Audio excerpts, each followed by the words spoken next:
afternoon, everyone, and welcome to the Colliers webinar, Accelerate Your Success, Property Trends and Insights for the first half of 2024. My name is Anti, and I will be your moderator for today's session. Before we dive into the exciting content, let's take a moment to go over some important guidelines. To ensure a smooth experience, we have disabled audio and video for all participants except our esteemed panelists. This will help avoid any background noise distractions. This webinar is being recorded. Don't worry if you miss any part of it. We'll share the recorded file and presentation slides with you tomorrow morning. During the webinar, you'll notice QR codes in the virtual background of our speakers, and also at the end of the session. Feel free to scan these codes to save our speakers' contact information for networking purposes, or if you have any property inquiries, or to download our reports and insights. We value your questions and insights, so please feel free to type your questions in the chat or question box. And while we may have limited time during the live session, rest assured that we'll address unanswered questions via email. If you need any assistance, our friendly webinar host is here to help. And if you encounter any technical issues or have queries, type them in the chat box and we'll guide you to it. Lastly, your feedback matters. So along with the recorded version and presentation slides tomorrow, we'll send you a survey link. Please take a moment to share your thoughts, and we appreciate your input. Now, without further ado, let's meet our distinguished speakers who will share valuable insights today.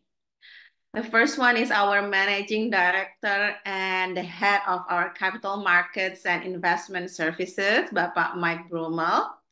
And then Ibu Monica Koesnovagrill as the Head of Advisory Services, Bapak Ferry Salanto as the Head of Research, Bapak Bagus Adikusumo as Head of Office Services, Bapak Halsema as the Head of Retail Services, and on behalf of Bapak Rifan Munansa, who cannot join today, is Bapak Martua Simarmata as the Senior Associate Director of Industrial and Logistics Services.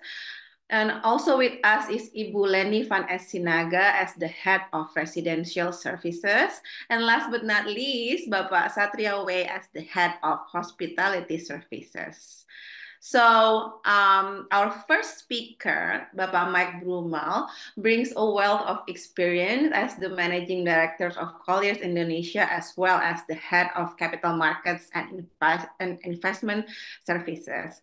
Pak Mike and Ibu Monica, as the Head of Advisory Services, will discuss the latest trends shaping the commercial real estate landscape.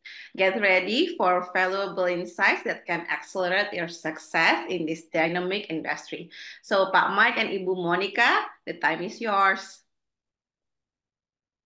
Thank you, Auntie. I thought I'd start off by talking a little bit about the overall market, some of the economic issues that have affected real estate. And in particular, I'd like to look at interest rates. I found this to be a very interesting comparison between what's happened to interest rates in Indonesia versus in the US. Interest rates since 2020 in the US and Indonesia rather have actually dropped, which is very, very different than what has happened in the United States. Interest rates in the US are 2.5 times what they were in 2020. They've gone from 3.25 to 8.25%. In both markets, both Indonesia and the US, you see a drop in office occupancy, for example. You see a drop in office interest rates, and you see interest rates, a drop in rental rates and a drop in occupancy. But you see an increase in interest rates in the US where you don't see that in Indonesia. So Indonesia, as you might suspect, has not been hit quite as hard as the US has. If I go to the next slide, this is what's happened in U.S. Office building values. You can see in 2019, the office prices for CBD, Central Business District real estate, was at about 95. It's now dropped to about 60.8. So office buildings in the CBD areas in the United States have lost almost 1/3 of their value. So they've been hit pretty hard, and we have as well here in Indonesia, because again, office occupancy has gone down, office rental rates have gone down, but the good news is interest rates here have not gone up 2.5 times like they have in the U.S. So we've benefited from that. If I can go to the next slide, one of the things that is hurting us to some extent, though, is the fact that the U.S. dollar has gained a value compared with the Indonesian rupiah, and even in the last year, the rupiah has weakened by about 7.7 to around 8%, which is a risk that many investors are concerned about if they were to invest in the Indonesian real estate market. They're concerned about the loss of value. So that's one of the things that cause some investors to stay away from the Indonesian market. We are seeing a lot of interest in the U.S. market. We hear a lot of investors are focusing on the U.S. market now because values have dropped substantially and they don't have the exchange rate risk that you see potentially here in Indonesia. If I can go to the next slide. I'd like to explain a little bit about what we're seeing in terms of interest in the market, where we see activity in our office here in Jakarta or elsewhere in Indonesia. We're seeing a lot of interest continue on in the industrial logistics market. Various companies are coming in. They're setting up factories. In particular, we see a lot of activity from China, and that seems to be accelerating now, and I think partially because of tariffs that are already in existence or are being put in place or have been announced in the U.S. as well as in Indonesia. So we understand that many Chinese companies are looking to set up here because they can avoid having to have the tariffs imposed on them if they operate from Indonesia. So that's good news for Indonesia in terms of activity. Data centers, we're seeing a lot of activity both in the industrial areas and even in the CBD, what we call edge data centers. Data centers buying land, and it seems like the activity still is continuing on. So that's also a very strong sector. And we also seen activity in the landed housing market with interest rates for the mortgages having dropped to some of the lowest levels I've seen in the last 30 years, as well as we see PPN being eliminated. So there's an additional incentive for people to buy homes. But there's a lot more interest in landed housing than in apartments. We're seeing a moderate interest in hotels and retail. We also are seeing very, very little interest in apartment purchases right now, office purchases, and very little in land because, of course, land doesn't generate any income. Next slide, please. So in terms of where we see some opportunities for investors, if you're looking for little risk and you're willing to accept a lower return, industrial logistics still seems to be the flavor of the month. Data centers, there's investment opportunities we have where people are building data centers and are looking for investors in the PropCo, or the property company, which would in turn lease the property to an operating company, or in some cases they would just invest and you would participate in both the property company and the operating company. We also are seeing landed housing, so we are seeing investors that are interested in developing landed housing in a market which seems to have maintained a reasonable amount of strength. We see some opportunity in hotels, especially in Bali. The hotel market has come back very strong, but there's an overhang from the pandemic where a number of hotels have not been maintained properly. There's a lot of deferred maintenance. And in addition, a number of the hotels had interest that was accrued but not paid during the pandemic. So we do sense a certain amount of distress in the hotel market that still the developers and owners have to face, even though they've been through the pandemic already and things are much better. Retail also seems to be doing well, especially F&B. That seems to be strong. And in fact, we're seeing various retailers and F&B retailers in particular that are coming into the market for the first time. So they are voting with their feet and coming into this market. Apartments, office, and land, as we mentioned before, that's the area where there seems to be the highest amount of risk. But there can be some very high return opportunities. But I think somebody that would invest in apartments, office, or land needs to be very careful on what they invest in. We've seen some opportunities and have some opportunities where there's land being developed as part of a TOD location. And we feel very strongly that investments in those kind of opportunities would cause apartments and hotel investments to stand out from investments in less opportune locations. So we still feel, even though there's high risk and high return, I think that can be somewhat minimized if the investors are investing in locations like TOD locations, and they can avoid the risk that otherwise might be faced. So anyway, that's this overview of the investment opportunities we see in the market, and love to talk to you if you have some interest in investing. We can help guide you where the investment opportunities can be the best for you. So thank you. Thank you, Pak Mike. Ibu Monica, over to you. Thank you, Auntie. As being mentioned by Mike Broomell, hotel is one sector having moderate activity, moderate risk, and return. Now I would like to present what was happening in hotel market during and after the pandemic in several major markets in Indonesia. This slide will talk about occupancy growth during the pandemic, shown in light blue, and after the pandemic, shown in dark blue.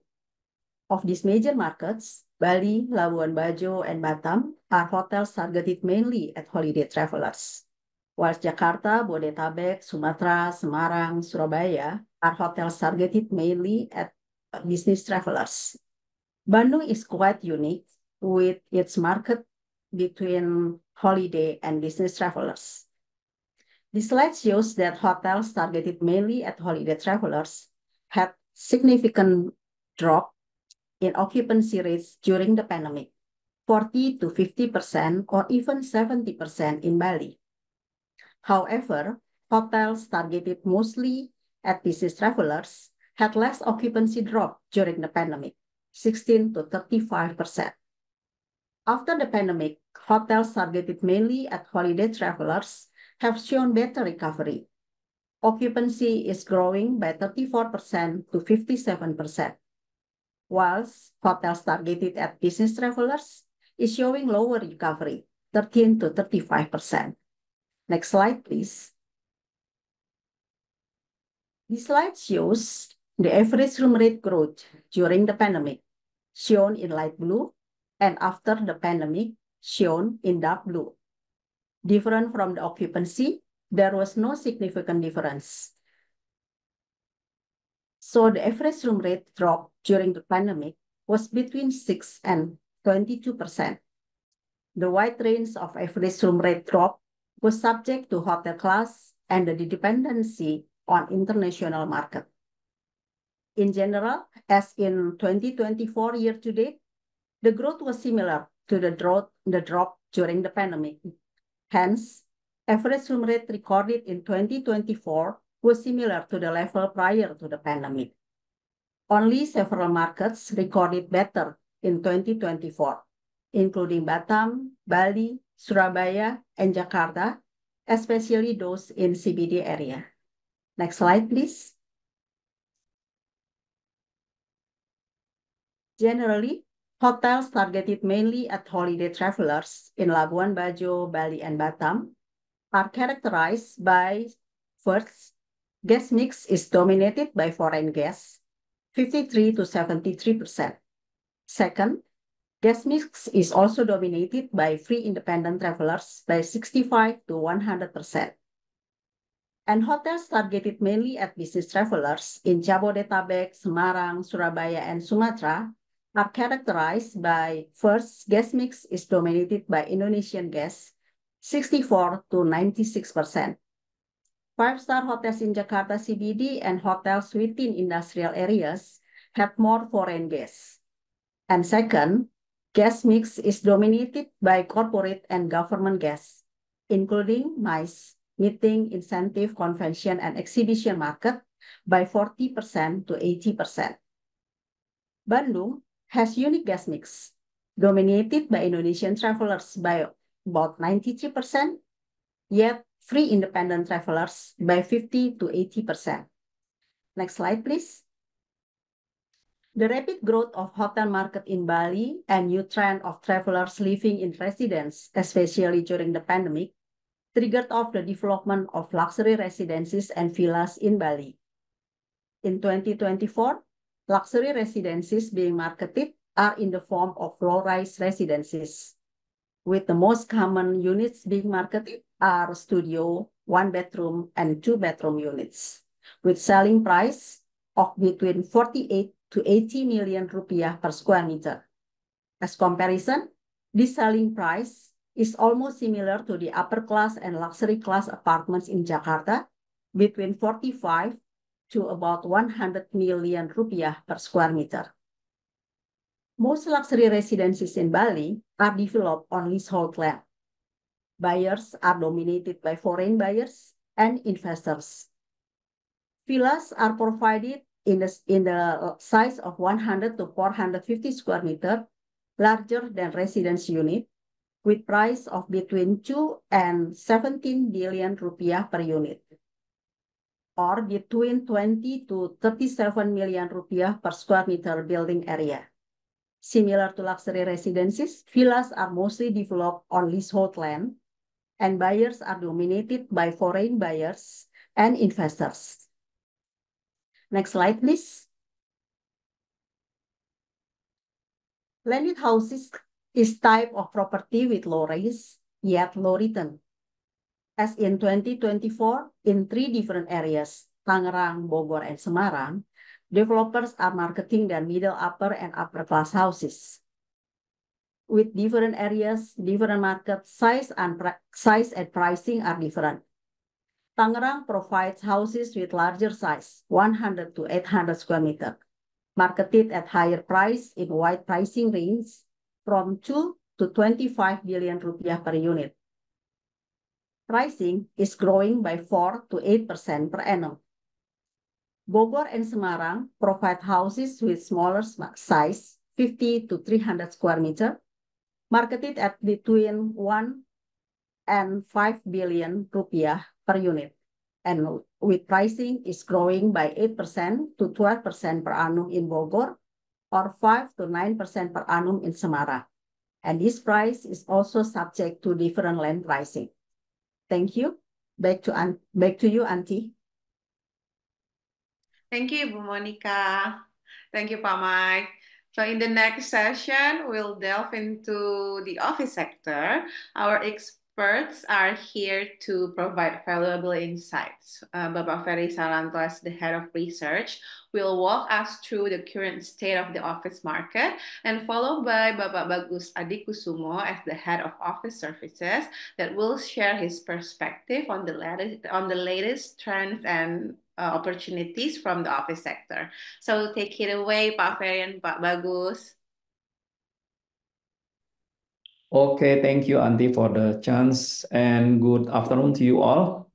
I'm going to share with you some finding from the market about the office sector. Okay, this is the first slide. As I might have mentioned this a few times in maybe in the previous webinars, I want to emphasize again that the challenges in the office sector, especially for landlord in this case, are still pretty big. And our market has been flooded with new office space every year. But as you can see from the chart here, starting from 2004 until the next 2 years, as you can see in the chart on the left, the number of supply of office buildings, especially in the CBD, will decrease. And we think this is a good sign for the future of office sector because there are about 2 million square meters of empty space in the CBD itself, and around almost 1 million square meters outside the CBD, which is a huge amount of vacant space. Next slide, please. Okay, now let's take a look at the chart on the left. There has been an improvement in occupancy rates up until the first half of this year compared to 2023. So connecting this to the previous supply chart, the increase in occupancy is mainly because there hasn't been any new supply in the first half. And this trend will likely to continue. And in the meantime, if we look at the occupancy outside the CBD, the trend is expected to grow down. This is mainly because there will be a significant amount of new office supply coming in the second half of this year. Next slide. Okay, now we see here occupancy rate has gone up a bit. It's mainly because there is no new supply. The base rental price have not changed much. We expect rental rates to stay stable because landlords don't have a strong reason to raise prices when tenants have many options with the competitive rates. Right now, the buildings with low occupancy are more flexible with rental rates depending on the tenant's profile, and then also the amount of space they need and the lease duration. Essentially, the office sector's future performance will heavily depend on the future supply growth because that's been the main issue so far, along with the fact that absorption rates haven't fully recovered. Next slide.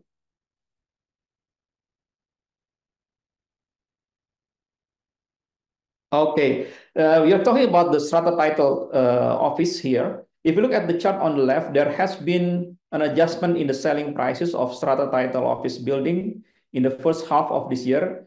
Generally, office space prices haven't gone so much, but a few new buildings that are still active in transaction have slightly increased their selling price, although not that much. And that's conclude my summary about the office market. I'll give it back. I give back to Auntie and maybe continue with my colleague Bagus. Thank you. Thank you, Pak Ferry. Over to you, Pak Bagus.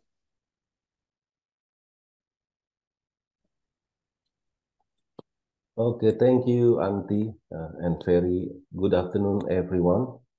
Thank you for joining our webinar this afternoon. As mentioned and explained by Ferry about the current office market situation, you have seen the supply still continues to be added, especially in the non-CBD area, while actually the demand for office space is not back yet as before pandemic. So due to this big unabsorbed of office space, tenants at the moment continues to have a bargaining power.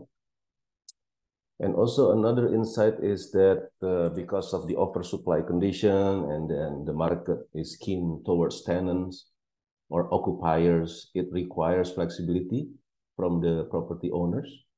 in order to secure tenants, especially newly operational office building, whereby currently all these newly operational office building are having a low occupancy rate below 50%.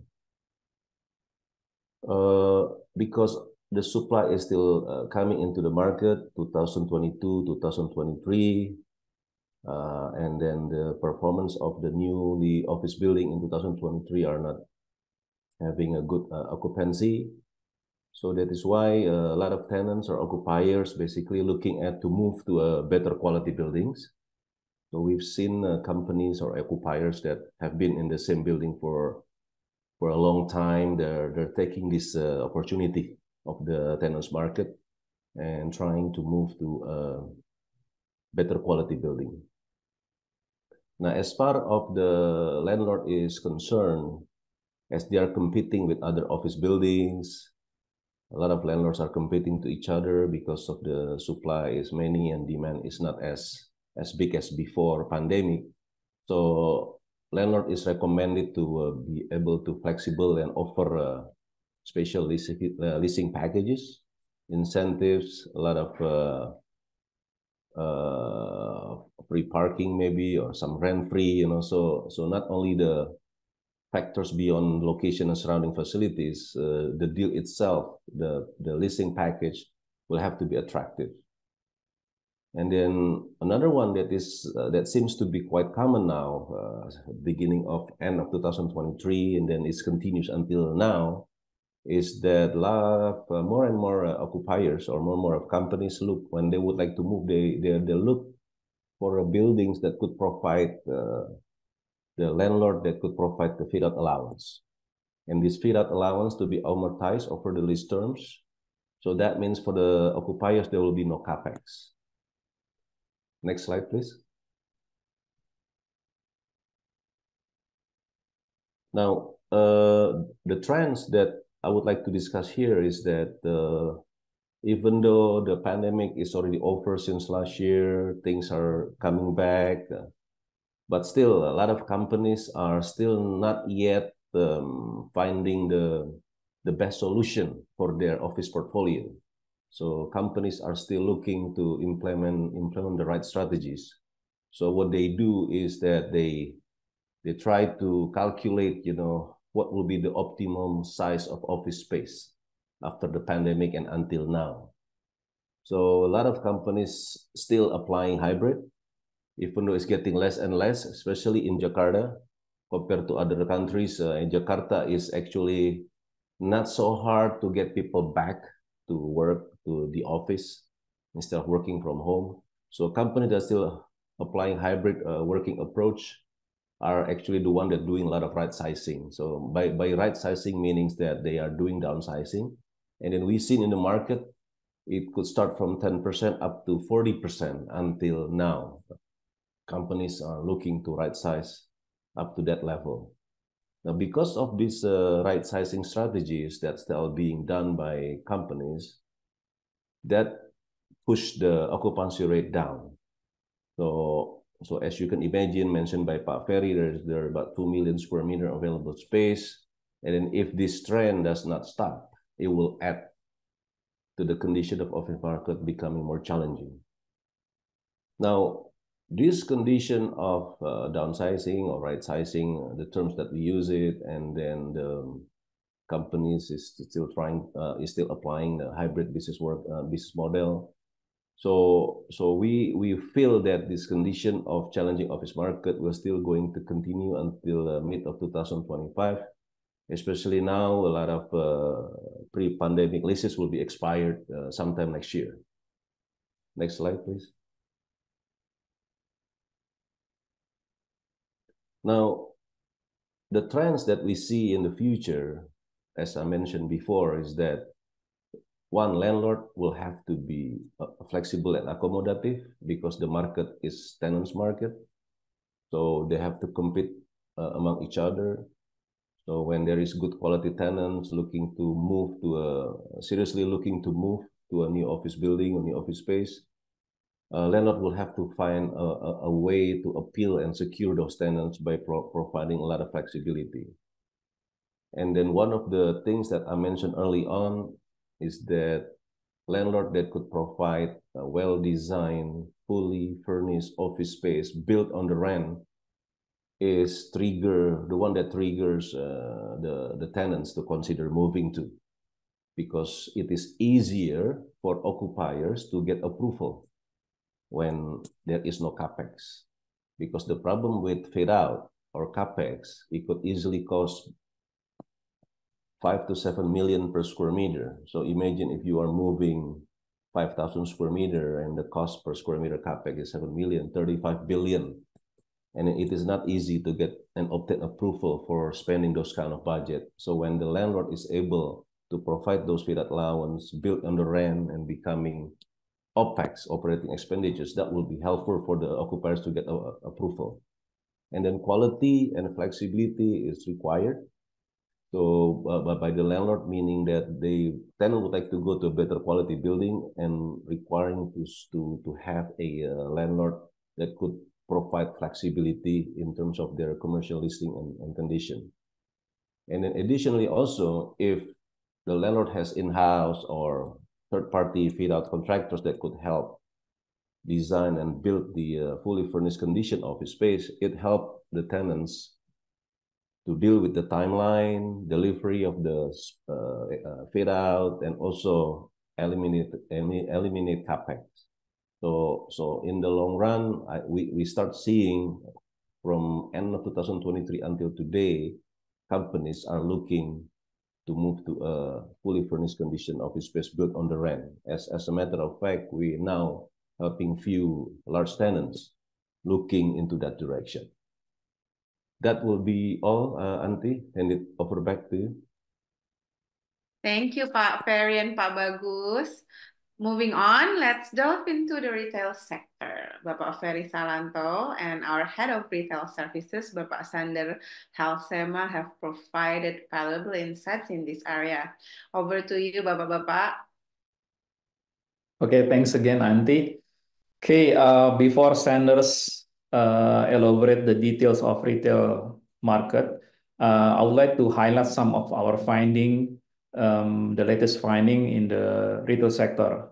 So we have this chart. I would say the retail sector is one of the sector that is already in recovery mode and is heading towards a more positive trend in the next few years.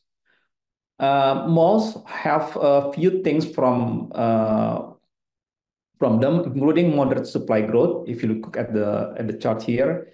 And then also the merchandise and stores are still expanding, contribute to the retail industry. And if we look at the supply growth this year, the amount of retail space in Jakarta and Greater Jakarta area or Bodetabek is quite balanced. However, in the next 2 years, we won't see any new malls or new mall space in Jakarta. We see this as a positive sign for retail industry because we haven't yet seen a huge demand for retail space, and most malls still have empty spaces that need time to fill up since the retail sector is just starting to recover. If we look at the chart on the right, it shows that the Tangerang region currently has the largest mall space in Greater Jakarta area. And this indicates that areas with growing housing sectors attract mall developers to open new projects, especially since housing and apartment characteristic in Tangerang or Bekasi now target the middle to upper segments. Next slide. Okay. Overall, there haven't been many changes in mall occupancy rates, but if we divide malls into two main groups, which is mid-lower and mid-upper, we'll see a difference in occupancy performance. High occupancy rates are especially noticeable in high-end destination mall, while low occupancy rates are usually found in lower-end neighborhood mall. In 2024, because a few new malls will enter the market, occupancy rates will remain relatively stable. However, aside from stable occupancy rates, we see that the number of mall visitors has returned to normal level over the past few years, particularly once again to high-end mall. Next slide, please. Okay. In the meantime, even though many developers are focusing on keeping occupancy rates stable and increasing or maintaining shopper traffic, rental rates haven't changed much. Developers might gradually increase rental rates as mall activities grow. Some malls manage also offer cooperation with the retail business owner by providing rent relief, especially for stores with long lease periods. That's conclude my presentation. Thank you. Thank you, Pak Ferry. Your turn, Sander. Yeah, thank you, Andy. Good afternoon, everyone. Thank you for joining the first webinar of this year. The retail sector in Indonesia has performed relatively well in the first half of 2024. According to Aprindo, which is the Association for Indonesian Retailers, the second quarter of sales growth between 4.7 to 4.8% was achieved, which is a little bit lower compared to the first quarter, but it is mainly due to the normalization of consumer spending after Ramadan and the Idul Fitri holidays. For the third quarter, a similar performance is expected, although the high interest rate and the weaker rupiah continue to put some pressure on consumer spending. If we look at e-commerce, it's quite interesting, I have to say. The e-commerce sales in Indonesia account for about a third of the total retail sales in this country. There are some leading product categories like fashion and beauty, consumer electronics, and cosmetics. With that, Indonesia is actually among the top countries in the world when it comes to e-commerce sales respective to the total retail sales. A number that has grown significantly during the COVID-19 outbreak and was expected to come down a bit actually, but it has remained stable over the years post-COVID. One of the reasons I would say Indonesia e-commerce sales is relatively high compared to other countries is the fact that approximately half of the population is living in the so-called non-urbanized areas. And so these people have much less access to modern retail facilities and depend more on online availability of goods like fashion, for example. Next slide, please. When we look at interesting consumer insights, Generation Z is an important generation for retailers and mall owners to follow and study. This generation, which is born between 1997 and 2012, is the first generation fully grown up in an internet society with access to computers, smartphones, applications, and of course, social media. And even though one would expect this generation to be the heaviest users of e-commerce, several studies now come out around the globe that show that most of this generation prefers to actually shop in brick and mortar stores, so prefers to shop offline. Not waiting for delivery, the enjoyment of browsing through stores and the opportunity to hold and try a certain product are among the main reasons this generation likes to shop in stores. Other interesting data from a survey done by GWI among almost 10,000 Indonesian people that belong to Generation Z show that this generation is willing to pay more for eco-friendly products, prefers to buy from local and independent retailers, and tends to wait for products to be on sale. The latter point might have to do with their income, of course, because their income is lower than the generations above them, but still an interesting fact. And lastly, almost half of this generation prefers experiences over the ownership of products. Now, experiences is obviously something that we have discussed in previous webinars as well. It is a trend that remains to be important in the retail business. We see retailers following these consumer trends and trying to adapt by offering unique fit outs to their stores, unique assortments, and well-trained sales staff that contribute to a better overall experience for consumers. And we also see and have seen large retail groups reintroducing their brand here on the market with completely new store designs to accommodate changing consumer preferences and demands. Over the years, we've seen a transition of shopping malls from mainly a shopping destination more towards community and experience centers, where people spend most of their day meeting with friends and families and going to different activities and entertainment options and dining in good and unique F&B spots. The growing popularity of entertainment retail, F&B, and sportainment, I mean things like indoor golf, for example, is seen in a higher percentage of available shopping mall space that is occupied by this type of retailer. And of course, in their aggressive expansion over the last year and a half, I would say. Next slide, please.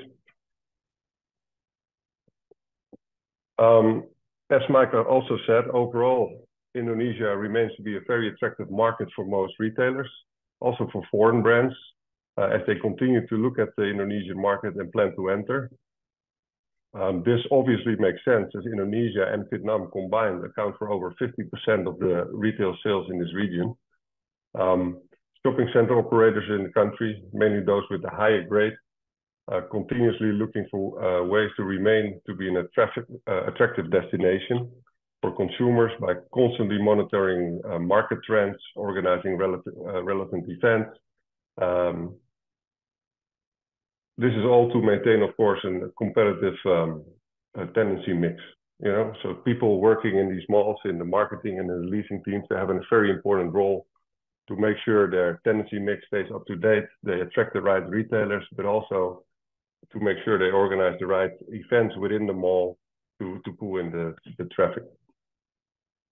If you look at the retailer sites, for retailers, malls will remain to be the preferred location because of the traffic that they generate. As stated earlier, we've seen especially F&B, entertainment, and sportainment retailers expanding very aggressively. New concepts are being introduced or brands are being reintroduced to the market. So for retailers and landlords, they are also reimagining retail space and also land settings by emphasizing experiential elements and creating outdoor spaces, for example, for F&B concepts or kids activities. We continue to see landowners repurposing their land for the midterm and develop semi-outdoor retail parks. Examples of that are One Satria, Chilex, the Cipete Urban Forest, which is now constructing phase 2, and Bumi Pakubuwono, for example. Considering the current oversupply in the office market that Bagus and Ferry have talked about earlier, and the slow apartment market, temporary usage of land for retail purposes is an attractive alternative for a lot of these landowners. That wraps up today's retail market update. Please reach out to me directly if you have any questions. Thank you. Thank you, Sander. And thank you also, Pak Ferry. In our upcoming session, we'll delve into the industrial and logistics sector. Bapak Ferry Salanto will kick off the discussion, and Bapak Martua Simarmata will present on behalf of Bapak Rifan Munansa, who is unable to join us today. The floor is yours, Bapak-Bapak. Thank you again, Andy. Okay.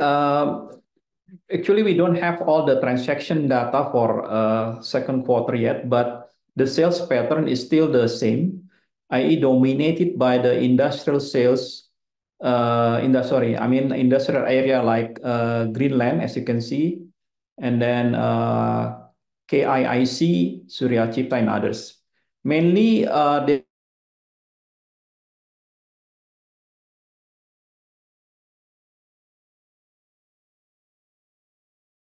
Pak Ferry, I think we lost your sound, Pak. Is still flexible for the large-scale industrial development. However, even in Karawang, some industrial area are already opening new land as part of their expansion. Since the construction of the Patimban port started, new industrial area are beginning to shift towards Subang. industrial estate like Subang Smartpolitan have already started selling land, and even in second quarter itself, we recorded that the sales happening in this industrial estate amounted around 10 hectares. And total sales until the first quarter are still low compared to the total sales in 2023, as seen in the chart on the right. We estimate that this quarter will be better based on the several area reports that have come in. Generally, the early part of the year usually has lower sales, and the volume typically increases towards the end of the year. We believe that by the end of this year, sales performance will at least match last year's total sales. Next slide, please. Okay. If you look at the profile of the most active industrial sector over the past few years, we can see a pattern. For example, from 2010 to 2013, the automotive sector and a bit of the food industry were quite dominating. And then from 2014 to 2019, the logistics warehouse sector took over, still sharing a portion with the automotive and food sectors. Then during 2020 and 2021, the automotive sector came back, sharing space with logistic, food, chemical, and the emerging data center sector. And then starting in 2022 until now, data centers dominate the industrial land transaction. The chart on the right that shows the growth of industrial land acquisition by data center companies since 2019. The reason that data center, especially the hyperscales one, choose industrial areas because the infrastructure support them well, particularly in terms of electricity sources, and then water, large plot of lands, and also the relatively better security within the area. Next slide, please. Okay. You can see the price correction for the first quarter 2024, but that basically mainly due to some industrial area offering prices in both rupiah and US dollar. Because of the rupiah exchange rate against US dollar has fallen, the prices represented in US dollar also decreased during the first quarter, even though the actual land price basically haven't changed much. From our field observation, we noticed some areas have experienced a price increase of around 3 to 5%. In the Karawang area, especially in active industrial zones, price increase are driven basically by rapid industrial growth, and investor interest in acquiring new lands in Karawang is also rising, with prices ranging from 3 to 3.4 million per square meter in rupiah. And these prices reflect the readiness of land for industrial use, supported by logistic connectivity and utilities within the area. And overall, as we anticipate an increase in demand for industrial land, and considering the decreasing availability of land in established locations like Bekasi and Karawang, industrial zone managers will likely to consider adjusting selling price in the coming future. But in the meantime, in area with very limited land availability, land prices are approaching commercial real estate prices. That's conclude my presentation for industry, and I'll give it the chance to Pak Martua. Thank you. Thank you, Pak Ferry. Good afternoon, everyone. Now I'm going to discuss about the industrial market as the sectors. The first slide is basically currently from the previous couple of weeks, we noticed that the whole first half of 2024, we see many investors are active in the Indonesian market. we see that many from China, from other countries like Singapore, and one or two from other countries. But we still that in the first half of 2024, many investors are active in Indonesian market. The main favorite sectors, as mentioned by Pak Mike and also Pak Ferry, still data centers, logistics, automotive, and automotive derivative, yeah, and also FMCGs. These are basically the main favorite sectors that have active in the market. But when we're discussing about the large size of land transaction, the primary contributors still in automotive sectors and or derivatives. Maybe we already heard in the market there is one of Chinese giants, EV already signed the land plot with one industrial estate in Subang area. And that's I will show the next slide regarding the market trend and the region.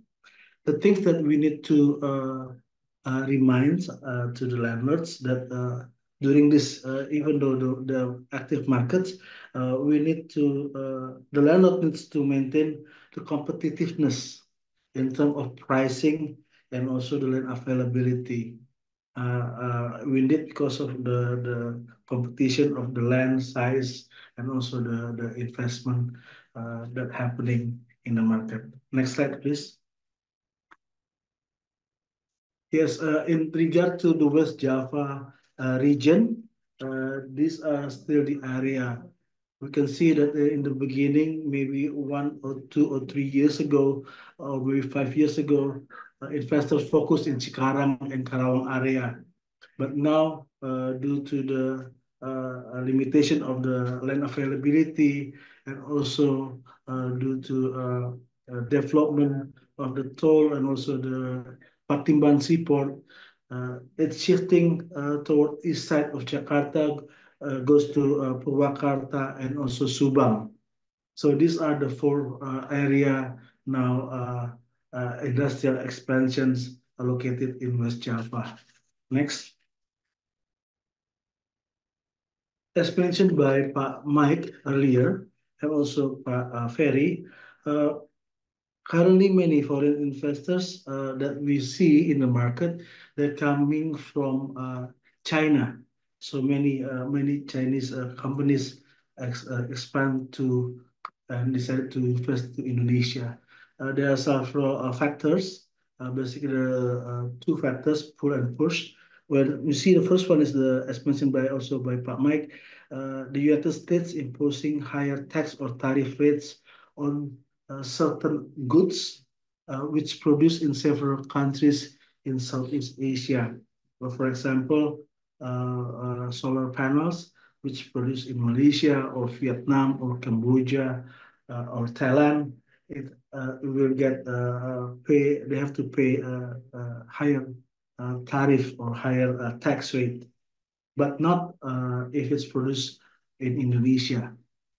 That's number one. The second one is the Indonesian government, our government itself, is to impose import duties on several commodities. So we are informed that the government will put tax on electronics, textile, garments, some others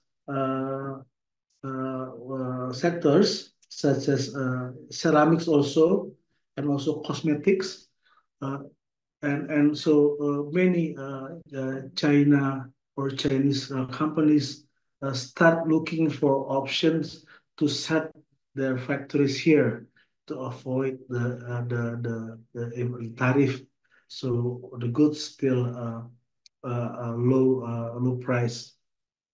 The reason why they also basically decided to invest here is basically the Indonesian large domestic market share. We can imagine if 280 million people it's quite huge market, which they also and or these companies also aware. So these are some factors that contribute to the situation. And the items or the industry that investing in Indonesia, as mentioned earlier, solar panels, cosmetics, automotive, especially electric vehicle and goods that related to electric vehicles like batteries, car batteries, and also consumer goods. These are the trends of the Chinese companies and the industries that are investing in Indonesia. Next slide, please. The next slide, this one is basic to show us the location. We see, we all know about the Central Sulawesi, basically mainly focused in the mineral resources, which is nickel. In Banten area with the red color, focusing in electronics and also cosmetics. In West Java, coloring in yellow, focusing mainly in automotive, and also the blue one, the Central Java, focusing in garment and also solar panels. These are the areas or region with industrial activities from Chinese companies. Next slide, please. For the next slide, for the conclusion, we see that factory expansion from China to Southeast Asia, including Indonesia, has increased the demand for the industrial land. So this demand of industrial land increased due to this expansion, and we also believe that this movement or Chinese companies' investments in Indonesia will grow in the coming years, especially if the regulations in US or Indonesian government are already put in place. So we believe that many companies from China coming to Indonesia. I think that's wrap up the information from the industrial sectors. Thank you. Thank you, Pak Ferry and Pak Martua. For our next session, let's explore the apartment sector as well as expatriate housing sector. Bapak Ferry Salanto will initiate the discussion with market updates and insights for the apartment sector, and followed by Ibu Lenny Sinaga that will present her insights of the expatriate housing sector. Over to you, Pak Ferry and Mbak Lenny. Okay, thanks again, Anti. Okay, the first slide here begin with the question: why have developers begun to slow down apartment construction? Okay, if you look at this chart, the growth in apartment supply is slowing down. One reason developers are no longer actively building apartments is because sales are below target, and large developers who usually have big projects are now focusing more on building landed houses. This landed houses sector, as mentioned by Pak Mike earlier, is one of the sector that has low risk. And even this in the first half of this year, we see that only a few projects have been handed over for apartment. As you can see, in the first semester 2024, we only have less than 500 projects being handed over to the client. And next slide, please. Okay, the next question: why have apartment sales been sluggish in recent years? If we see the supply position, the absorption from 2016 to 2019 has already been trended down. And COVID is not the main reason for the sluggish sales, because prior to that, the sales has been dropped. And the reason is, as I mentioned earlier, because the developer see that the sales of apartment is not that good. So this is the result. And also, In the next slide, we'll discuss about how is the VAT exemption does not really make big impact to the sales of the apartment. Next slide, please.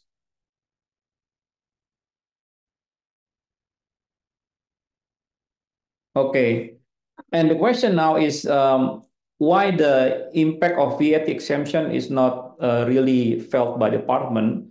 Number one is because the number of operational unsold apartment units is relatively small. As you know, those rewarded this exemption is basically for ready stock project. And the fact that the number of operational but unsold apartment is not that big compared to the under construction apartment that also unsold. And then the second one, we see that there is a competition with the secondary units. So even though that the new units from developer has been discounted by the PPN, but the total price of the secondary are still attracting the or appealing the interest of the buyer. So that's the second reason. And then the third reason is because the yield of apartment and the apartment is relatively low, which will also in the next slides. Next slide, please. Okay, before I go to the slide that I mentioned earlier, this is the perspective of many Indonesian consumer about the landed houses units. So basically, why they choose landed houses because the desire for larger spaces is met if they buy landed houses because for the apartment they can do the expansion. And then the general culture of most Indonesian, they like to interact with the neighborhood. And then there's also a freedom to design their space. And then this is also still a problem for some Indonesian because they have different perception between hak milik and hak guna bangunan, which is basically is principally the same in this. And raising those families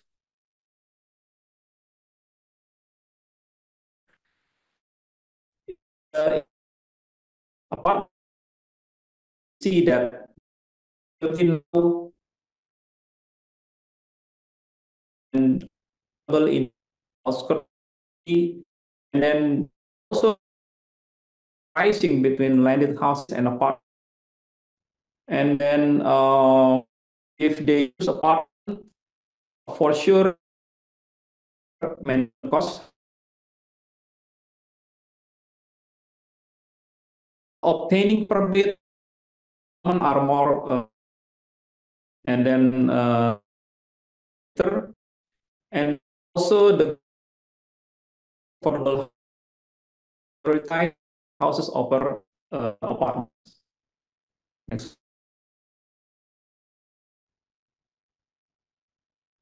slide, please.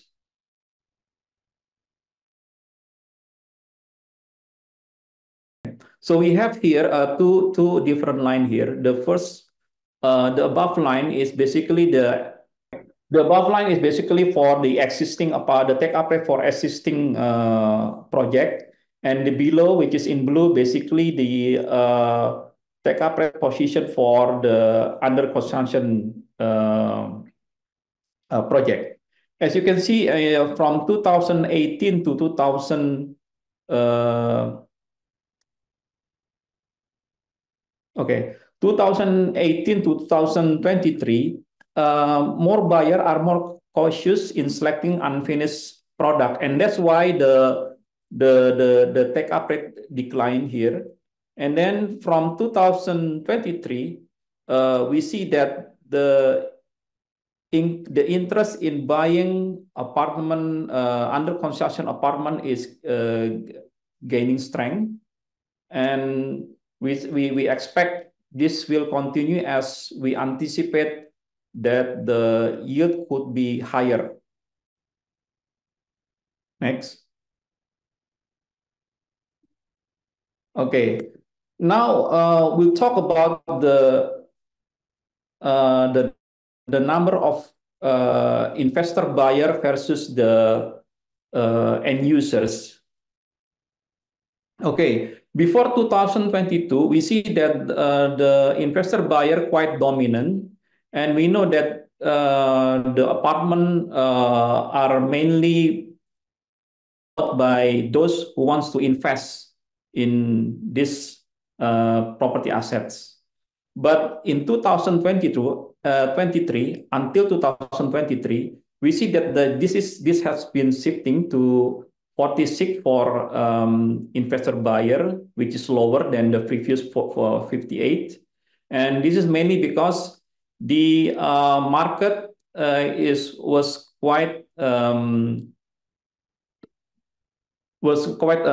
traumatized, I would say, by the apartment that failed to be constructed while the down payment has been paid and is difficult to reclaim.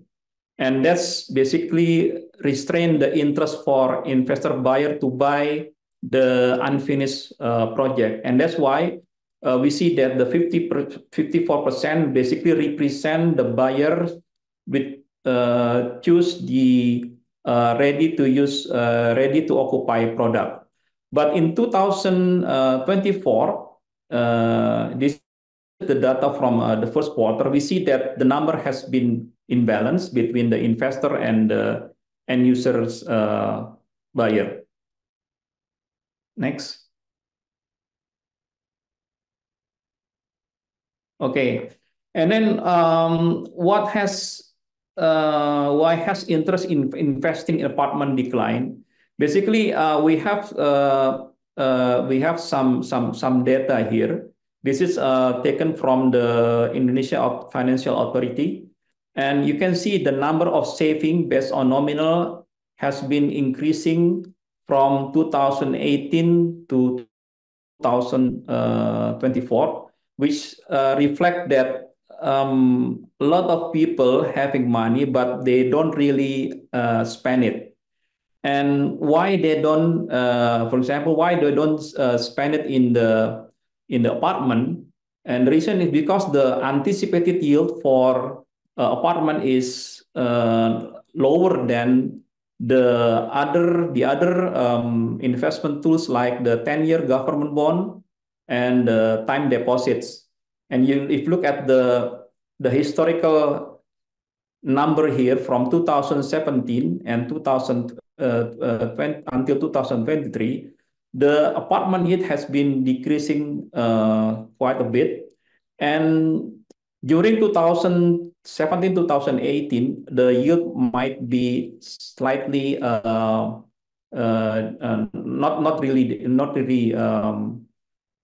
very much difference. But since 2019, we see that the yield has been quite lower compared to the government and the time deposit, and that's why there's the appetite for buying apartment is not as high as in the previous years. Next slide, please. Okay, and this is the way the consumer buying a residential property.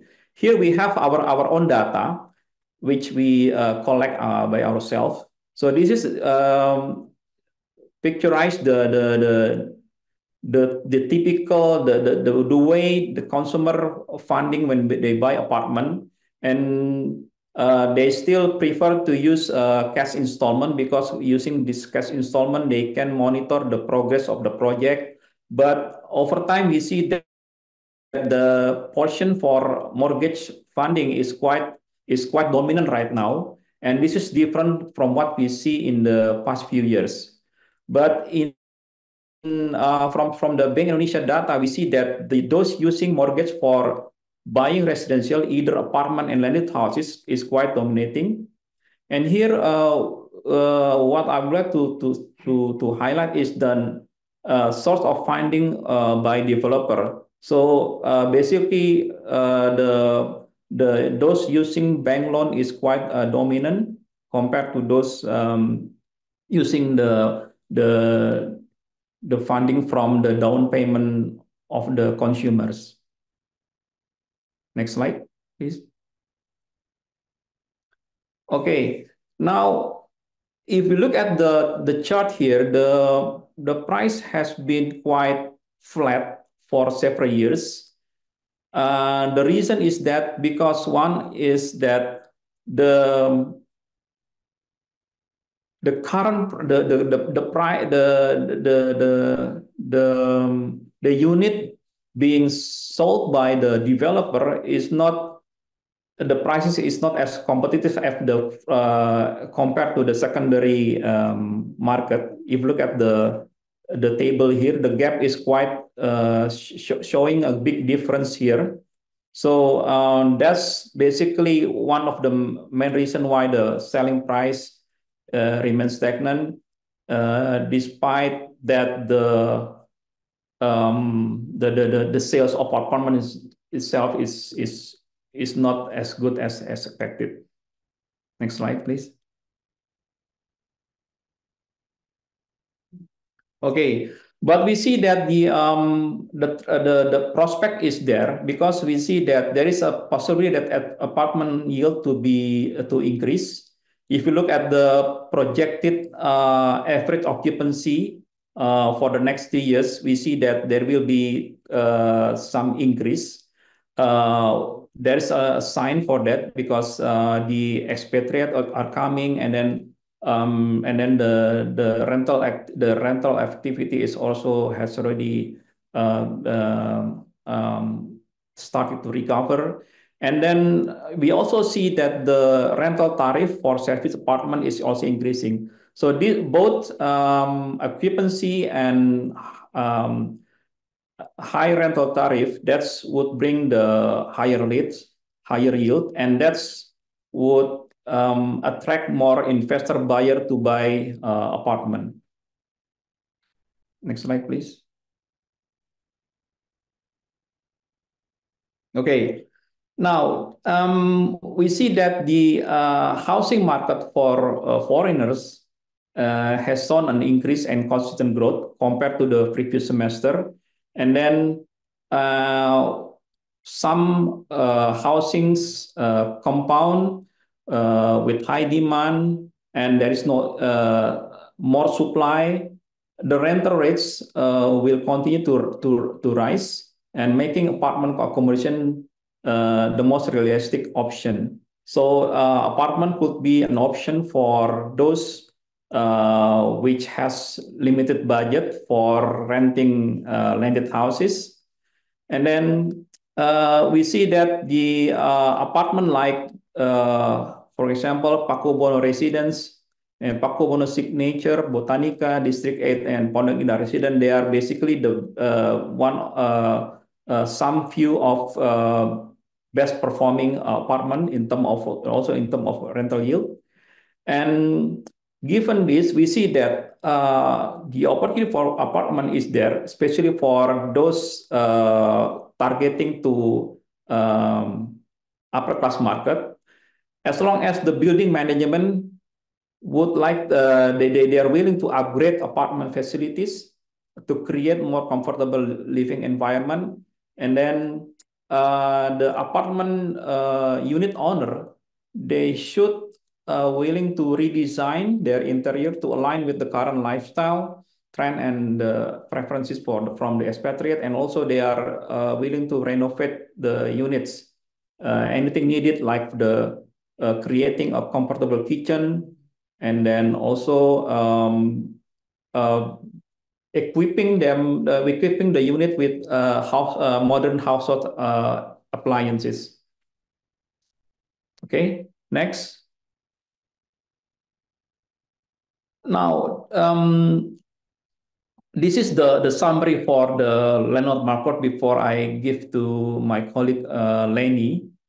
What we see now, the general situation is that the expected market now is in the landlord market, and then it shows growth and primarily driven by expatriates from Asia countries like from China, Korea, India, and Japan.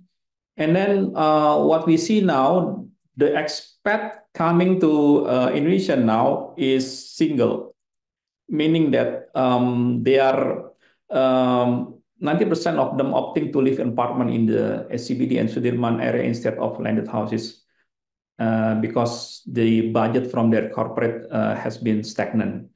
And what they prefer is that they prefer minimalist and modern homes with comprehensive amenities. And then also that the other summary is that we see that the rental rate for houses has increased by 5 to 10%. But even for high demanded property, the increase can reach about 15 to 30% increase.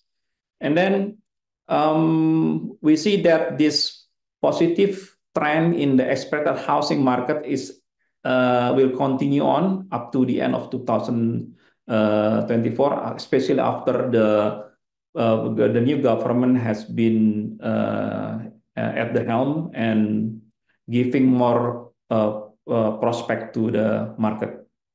And that's conclude my presentation for residential. Thank you. Thank you, Pak Ferry. Over to you, Mbak Lenny.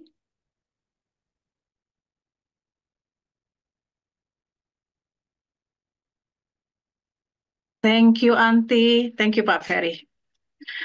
Okay, hello, everyone. Well, I think that Pak Ferry already mentioned everything about the update, about the insight, about the apartment and buying and selling in the market right now.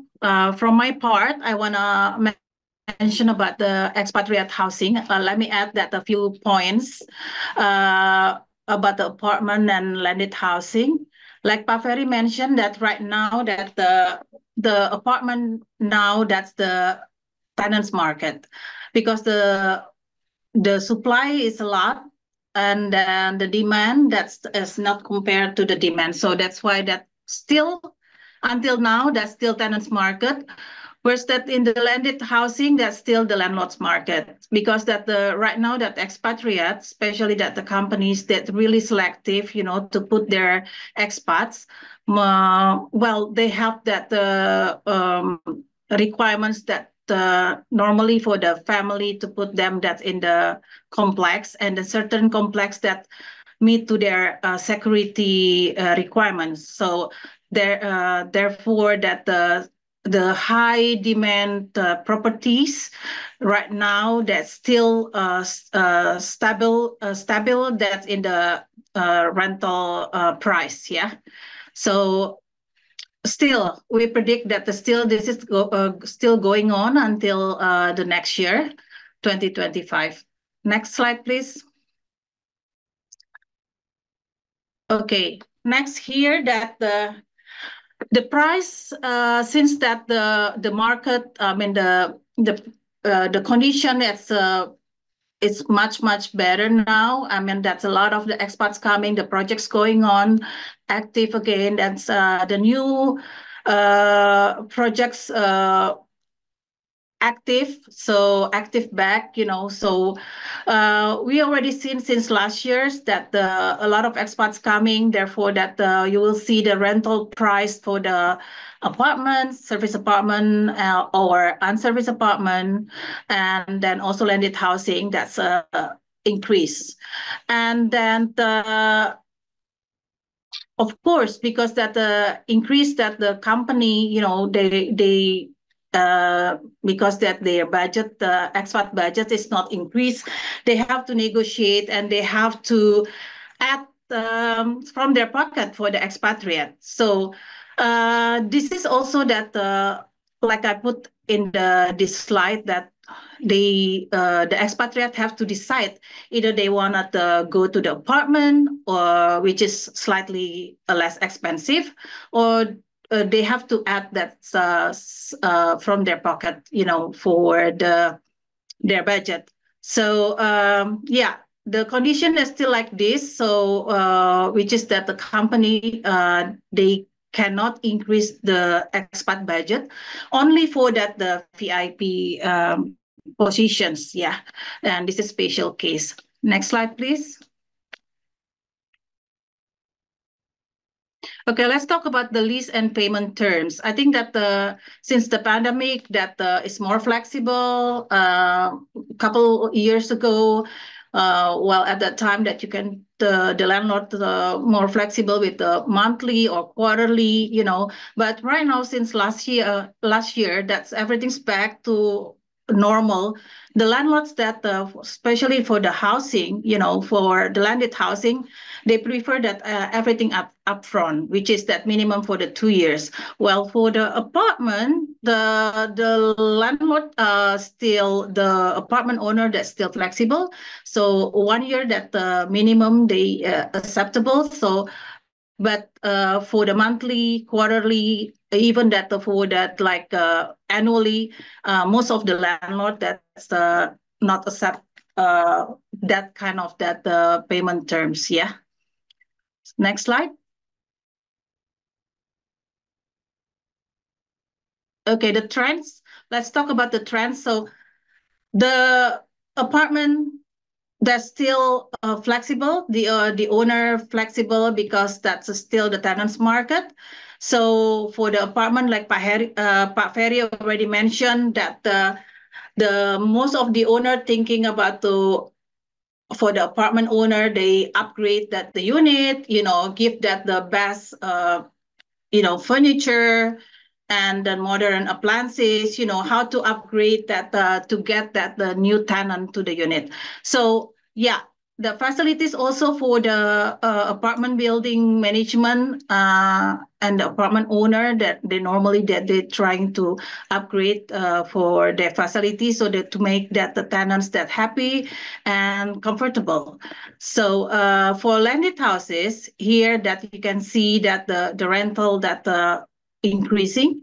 So right now that's we can see like for that high demand properties can be like 15 to the 20% increase. Yeah. So this is really what you call that for the companies that for this year, actually, that it's difficult, because that the new expats coming, they have to negotiate, or put them in that the apartment, or put them in the maybe like the smaller or the different areas, because the budget is not possible. They cannot keep increasing the budget. And then that's actually that the Colliers residential, normally that we because we represent the tenant, we negotiate with the owner, and we have the good relationship with the owner, and then we trying to get so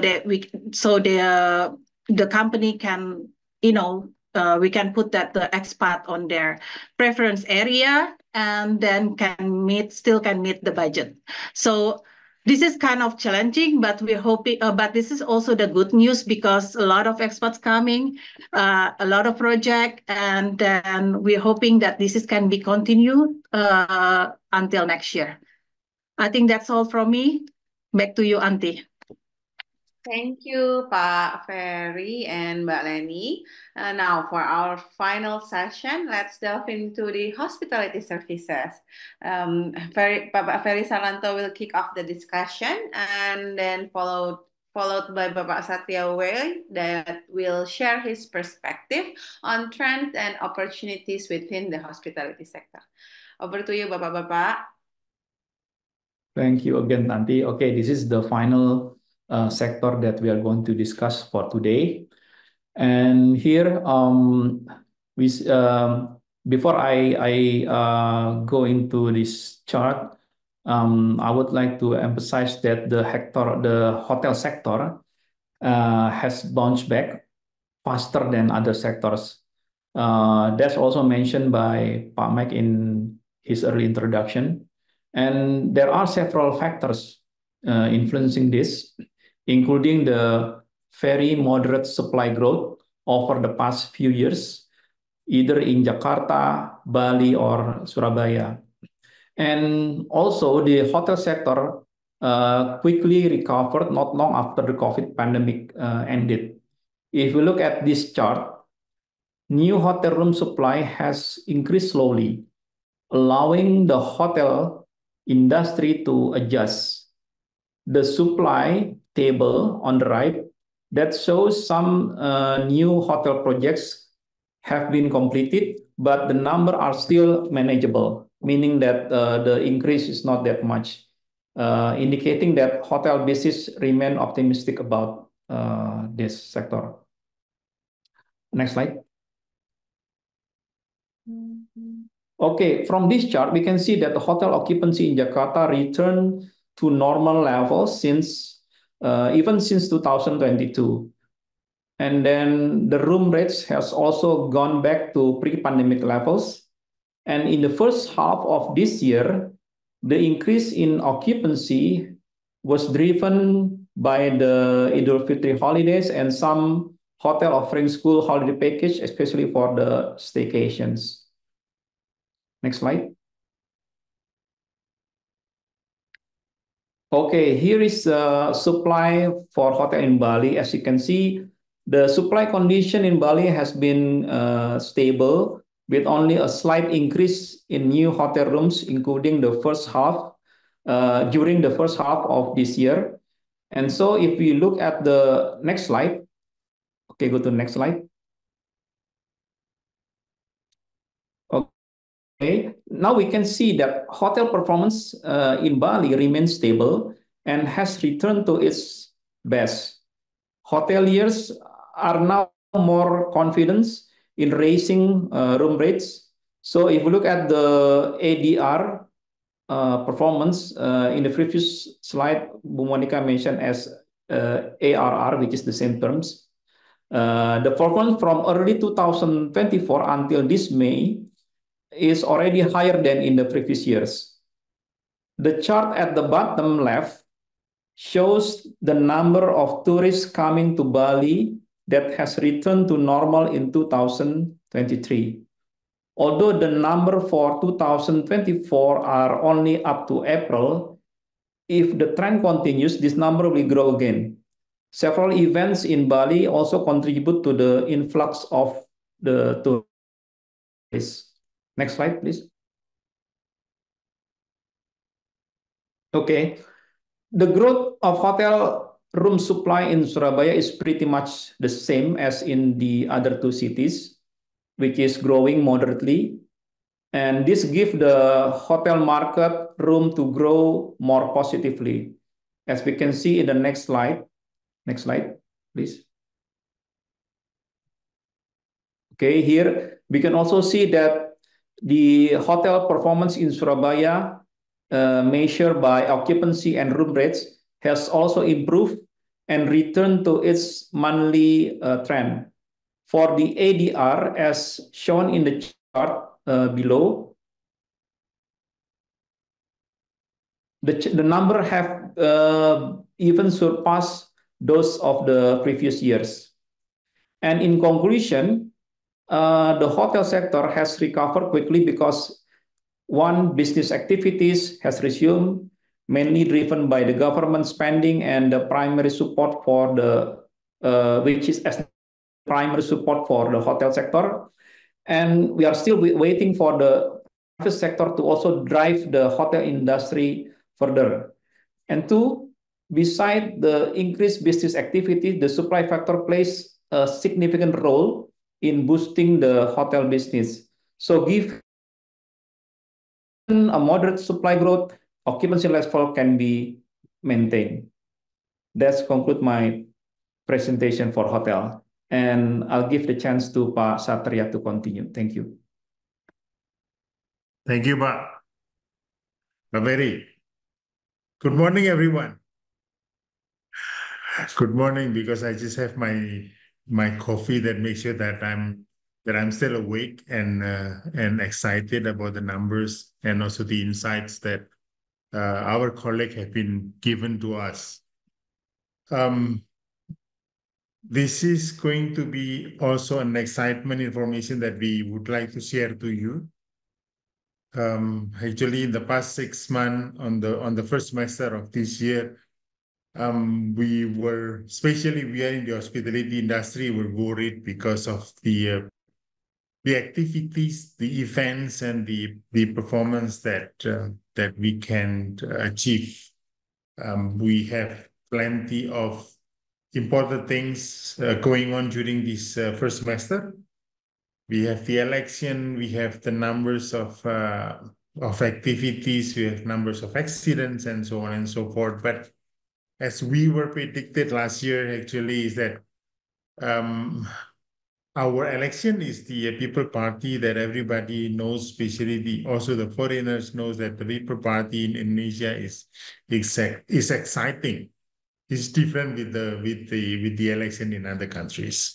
That's why we are achieving the performance of 2024, H1 of 2024, slightly below than what we achieved in 2023. Despite there are big numbers of big events that happening in early of the year of 2023, but at the end, we still achieve better than 2023.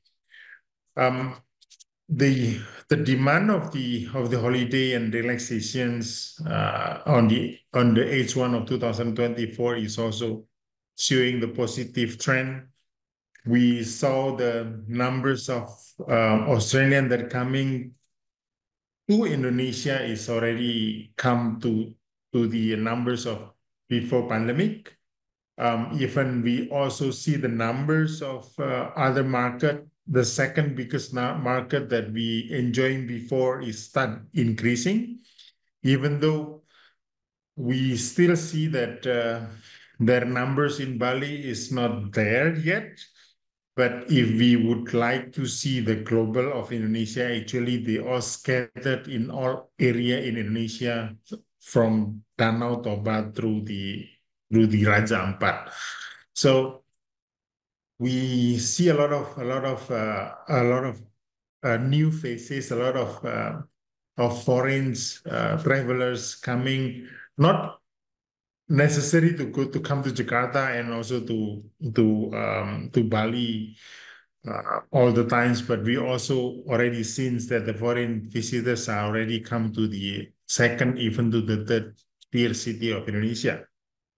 Name it, we also see the white skins foreigners that coming to Pangandaran, for example, or even to Carita, the one that is, for us, we never predict that the foreign visitor will come to that area. On top of it is the corporate and government business activities is also contribute a lot of performance during 2024 in H1. And we all aware that our political activities, the election and so on, that normally most of the hospitality industry in big cities, they are expecting to have better performance in every 5 years, but it doesn't come this year. Our party actually is there, but the contribution to the business is not as good as the previous elections and so on. And as a normal that we also have the case of in 5-yearly basis that the investors is quite slow now, even though there are still a few investors that mainly is coming from the domestic investor that is still on the market and they still purchase the properties, they still invest in other area, but in overall activities of the investors are slowing down. On the next slide, I would like to share also to you where are the excitement that is still happening. We all still aware that Jakarta is also still one of the cities that is still interested for the investors. People is also still investing not only the hotels but also in the restaurants, in the sport, entertainment, and so on and so forth. While now Greater Jakarta also enjoying the same investment market, Surabaya is also increasing. This is what I'm happy with, to see Surabaya is getting better even before pandemic. And not only Surabaya, actually a few area in Indonesia also enjoying the better performance, like we call it like Medan, Makassar, and also definitely Bali, that is still also enjoying the big investment, even though big investors are not there yet, but the investment is still running in those areas. On the next slide, please. This is the insight that we saw, the trend of the investment that's still happening in Indonesia currently. Besides the hotel business itself, that everyone aware that the hotel business performance is higher than last year, but the investors that is since the opportunity actually is no longer see the a big investment anymore, but they come to the other investment area that is in the hospitality and is easier and is lighter, but and again it's going to be a very fast return of investment. One of them is the sport payment, that we are all aware there is numbers of indoor golf club now is developing. There is a paddle tennis that is also, the investment is only a half of the tennis court. Is becoming trend because the size of the area that they need is also a half of the tennis court itself, but the demand is keep increasing, especially in the first and second tier city. The next slide, we are also giving some insight on the other opportunities like the F&B and entertainment sectors. The beach club, the private clubs, city clubs, and food and beverage landscape actually is still one of the investment that is interested to the investors. Now is no longer dominated by the local investors, but overseas investors also is seen that this business is going to grow in Indonesia, and they have seen, and we also receiving some inquiries of investment in this area, that I believe this is going to be more exciting by the end of 2024. The next slide. The hotel performance itself, actually, we are predicted that until the end of 2024 is still going to be positive. I just visit one of the cities that everyone knows that the cities is not an interesting city because everybody aware that this city is having a very low of a performance in terms of average room rate, in terms of occupancy in the region. And frankly speaking, I was amazed for the past 6 or 7 months when I see Medan. I saw that this city is going to grow in a very positive way, and Surabaya will be competing hardly with Medan on development. The occupancy in the city occupancy also higher than Surabaya right now. And we also see the opportunity to grow not only in a big city, but also in the secondary city, as I mentioned, that Pangandaran, Sukabumi, and other cities in the second tier city in mid of Java and also east of Java. The food and beverage is also one of the trend that is still going to be happening in 2024 until the end of this year. The trend of food and beverage that currently is in the market is that most of the food and beverage is going to come to the authentic local cuisine with the modern packaging, with the modern presentations. But again, those performance of the hotels and the food and beverage in hospitality is driven by the one that we have been predicted last year or even 2 years ago, that the market is becoming younger. The market is becoming more concerned on the health, more concerned on safety, and more concerned on me. That's why if you are aware, the performance of 5 stars luxury hotels and 4-star hotels are very in high demand until now. The last slide that I would like to present is that the trend of the activities of sportainment is going to be one of the trend in Indonesia, especially because everyone is questioning about how is Jakarta in the next 5 to 10 years. What are the buildings, the offices that is going to be vacant and abandoned in Jakarta? What kind of businesses that we need to create?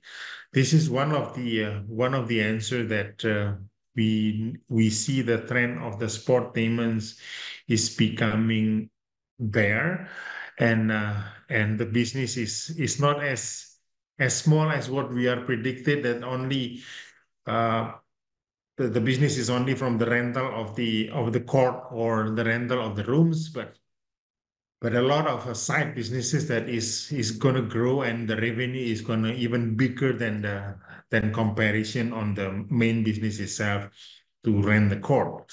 The merchandise is going to be very, very big. The food and beverage on top of it is going to be very big. And on top of it, actually, the one that we are looking at is the connection between the people who is coming to the sport area itself. This is what I can share to you for the trend of the hospitality until the end of 2024, and I'm returning back to Manti. Thank you, Pak Satria and Pak Ferry. So before we end our webinar, let's set the stage for our Q&A session. However, we have a very limited time, so I'm just going to basically try to skim the question. And then the other question, if you already fill out the Q&A column, worry less, our team will contact you via email to answer to your question. So I'm going to address the first question that we received, and I think it's best for Pak Mike. If you're here to answer this question, Pak Mike. This is from Bapak Bahar Jazmati from Equity Pacific. So the question is, Pak Mike, how are the development financing solution evolving in the Indonesian market, Pak?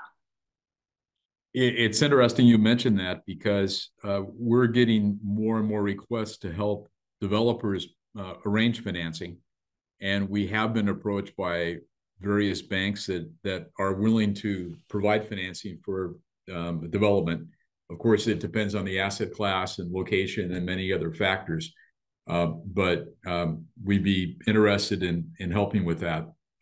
We don't know any other property consultant that's doing debt advisory, but it's a business that we'd like to grow in. So we're happy to help.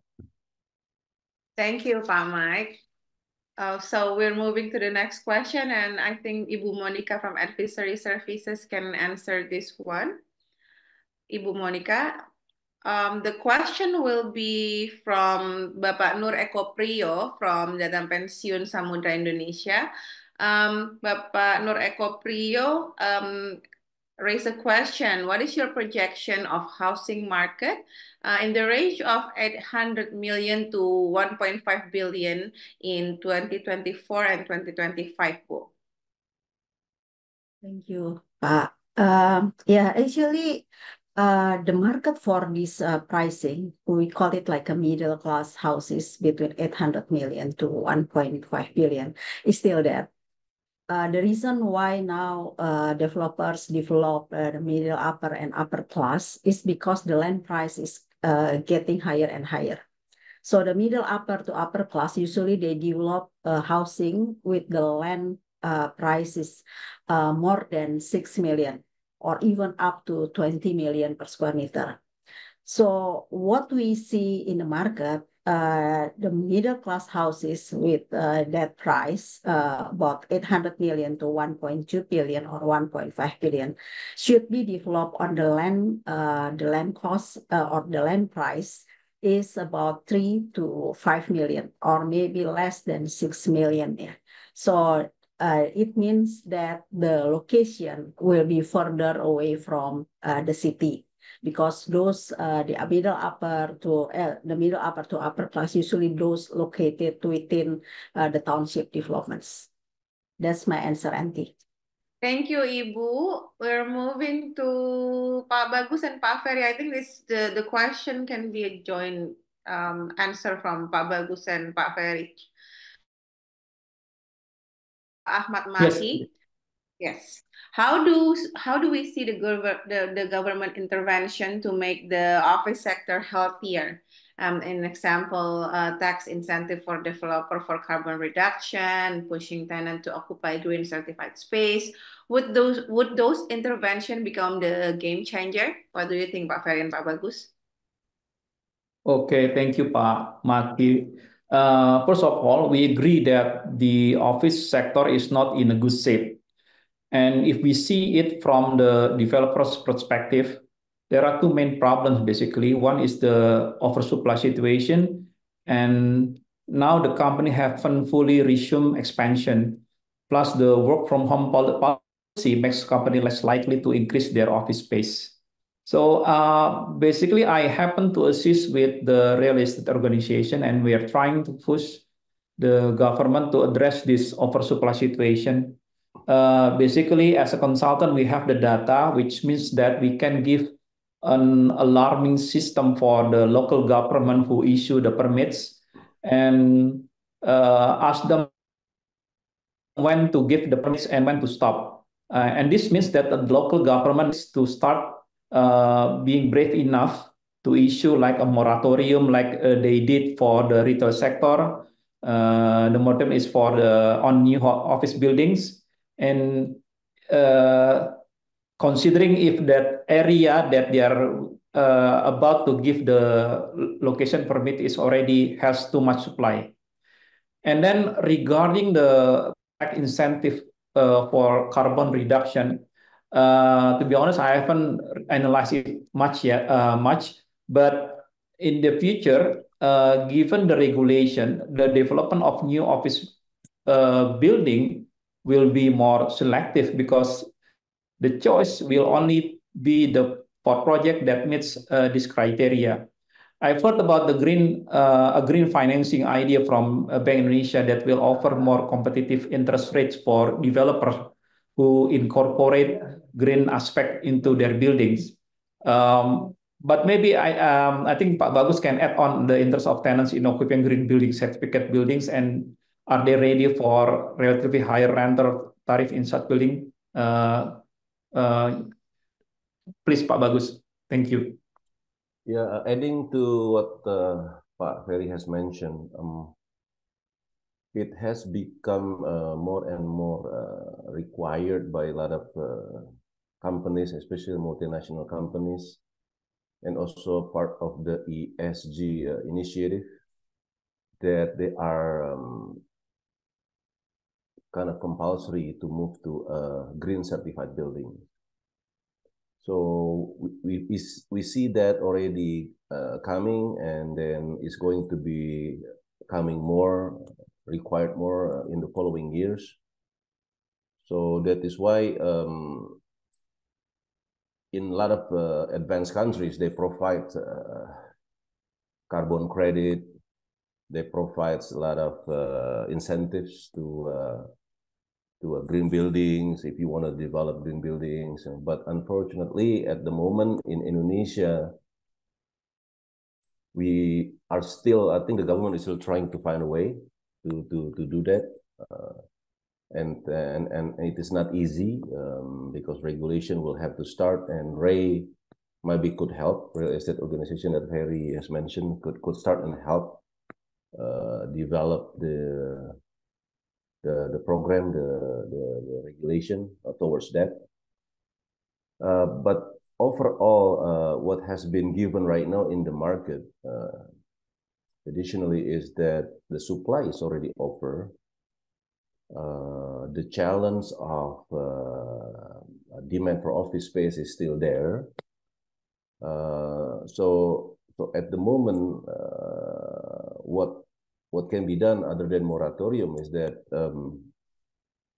it is risky at the moment to build new office building without any secured anchor tenant.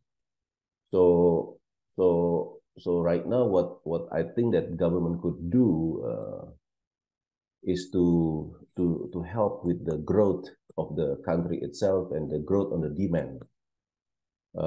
Because right now there is not a new building coming into the market soon in CBD area, but there is several in non-CBD.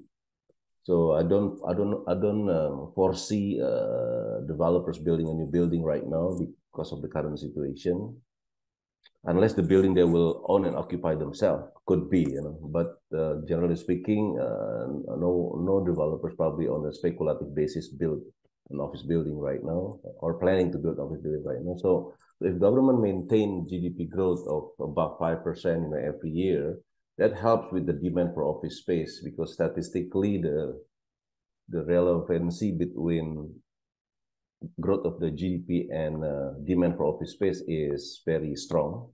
So that is why that's one sector that I think we hope that the new government, when they take over the new president and the team, the cabinet could help boost the economy and consequently bring up the demand for office space and help balance between supply and demand in the future. Thank you, Pak Bagus. Thank you, I Pak hope that Ferry. answered the question. Thank you, Pak. Thank you. So we're moving to industrial, retail. Sander, if you're here. Yes, I'm here. A question from Bapak Gandhi Herianto. Considering the rise of e-commerce, what are the most promising sub-segments within the retail property market in Indonesia? And with the new retail developments coming online, how are existing retail spaces planning to adapt and compete in the first half of 2024? Thank you, Auntie. I think in terms of e-commerce, it's always a very complex discussion, and of course, there's a lot of factors that come into play to explain the dynamics between e-commerce and offline retail. Very difficult to do that in 1 minute, but in general, I think throughout the webinar, Satria and myself also have discussed several segments, I would say, within the retail business that are doing very well in the recent years. So entertainment and F&B are two of those, and we see Satria spoke about that quite extensively. Sportainment is also something that is coming up. So we saw and we see a slight change in shopping malls in terms of occupancy by these types of segments taking up more space, and also a slight change in consumer behavior, not only going to malls for shopping, like I said, but also for more, let's say, spending time with friends and entertainment and that kind of activities. That it's a trend that has been going on for years, and is still continuing. I think e-commerce is, in general, real short, is not a threat to brick and mortar stores. It works best if the two are combined, and there's also very different type of products that are being bought online, and the number of products being bought is generally 1 or 2 products online. While if people shop in brick and mortar stores, it's multiple products. So anyway, so that's question 1, I think. The second was with new retail developments coming online. And then, sorry. How are existing retail spaces planning to adapt and compete in the first half of 2024? Well, like I said, it's what we've seen since COVID is that shopping malls with the higher grades and in the better locations, I would say, have recovered very quickly and are very high demand among retailers as well. Shopping malls in the middle and lower segments are struggling still a little bit. It has to do with several factors. It's competing new retail developments that are coming onto the market that are more attractive because they're newer, more modern, have maybe a more modern tenancy mix. And so, malls in that middle segment are struggling to compete with those. And of course, retailers also look at the best spaces for their business, the spaces where they foresee the highest sales. And oftentimes is that those are the newest and developments that are coming onto the market. So for existing assets, retail assets, it's indeed tough to compete, and it's really a matter of how much money you as an owner also want to spend to keep your asset up to date and to keep your tenancy mix up to date. And I agree, it's a very competing market here in Jabodetabek, in Jakarta. And for some assets, that means that they're struggling a bit because of new assets coming onto the market, and also smaller developments like One Satria, Cipete Urban Forest, and that kind of thing. I hope that answers the question a little bit. Thank you, Sander. Coming down to our last question for industrial, Bang Martua, maybe you can help answering this question because we're already kind of like 10 minutes past our webinar time. So Bang Martua, question from Bapak Yudhistira Syahputra Chaniago. What do you think of ready-built factories trend in Indonesia, Bang? Thank you, Pak Yudhistira. We understand that for ready to build, there's a demand for it, for a ready built factory, but it's more like in short term. We understand that many investors, when they try to enter the market, that's one of the options that they're looking for. Is there any ready-to-build factories that they can lease for 1 or 2 years before they are settled, and then they purchase the land, and then they build their own factories? So to answer your question, yes, there's an answer for that one, but I think it's more like short-term solution for the investors, Pak. I think that answer, Pak, yeah, regarding the demand of the ready-to-build factory. Yes. Thank you, Pak Martua. So I think the last question kind of conclude our webinar, and we hope that this webinar is insightful for you. A few points before we end. So we will send out a link to access the recorded webinar to your email inbox along with the presentation slides. So do not worry. We will send it out tomorrow morning. Give us some time to basically have the video downloaded to a link. And then if you have any further questions or need additional information, please do not hesitate to reach out to us via email. We were here to assist you. And your feedback matters. We have a brief survey ready, and we would greatly appreciate it if you could take a moment to share your thoughts. Your insights will help us improve future webinars. So once again, thank you for your active participation. We still have a few questions that we will need to answer via email. Our team will reach out to you. We look forward to connecting with you again soon. And thank you also for all of the panelists, Bapak and Ibu. Thank you for sharing your insights today. We'll see you again in the second half of 2024. Hopefully, will be in January. Until then, take care and see you soon. Bye-bye.